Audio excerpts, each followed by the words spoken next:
знаеш как стоят нещата. Взехме чувал, пък оставихме им турбата. Малко от хората разберат за какво говоря. Важна е опората, а не шибаната дрога. Дойде ли момента, няма го изпуснем. Леко да натиснем и всички ще въпръснем. Знам кой съм и къде съм, има ли кожи, да е добре съм. Маре стига с тия филми, защото преиграват. Рапа ви слабей, от моя ши припадате. Бита е добре, удря ви шамарите. Всичко е окей, сламва си лягате. Почна ля бея, няма да спирам, катеря нагоре и скорост набирам. За всеки проблем решение намирам, всички тапаци пак ги убирам. Аз като ти казвам на бита поудявам, стой и гледай как го налазвам. Ще си шматка, твърдо доказвам, твоята игра те изпреварвам. Те изпреварвам.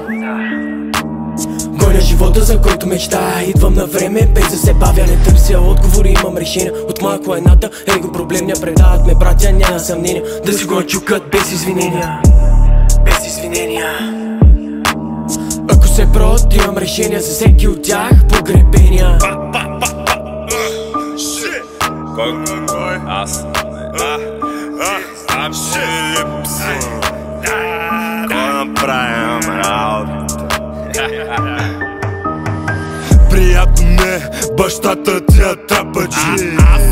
Писнало ми е да слушам лаваджи. Вярвам в кожата и нямам друга вяра, че очаквам скоро от тях клипове в джами. Кой им стана тия рапета, тия в църква или в планета? Кой им стана тия прасета, мисля, че още продавам масет. Стара информация, нямам работа на затвора карет. Правя си кожа и спукавам лицето, изправих си кожите, ма не в прането. Имам 3-4 легални схеми, имам 5-6 нелегални също. До 34 смятам да сме милионери. От 5-6 години играем на Том и Джери. Бърша си газа с вашите показания, докато дърпам топчук в нос от Испания.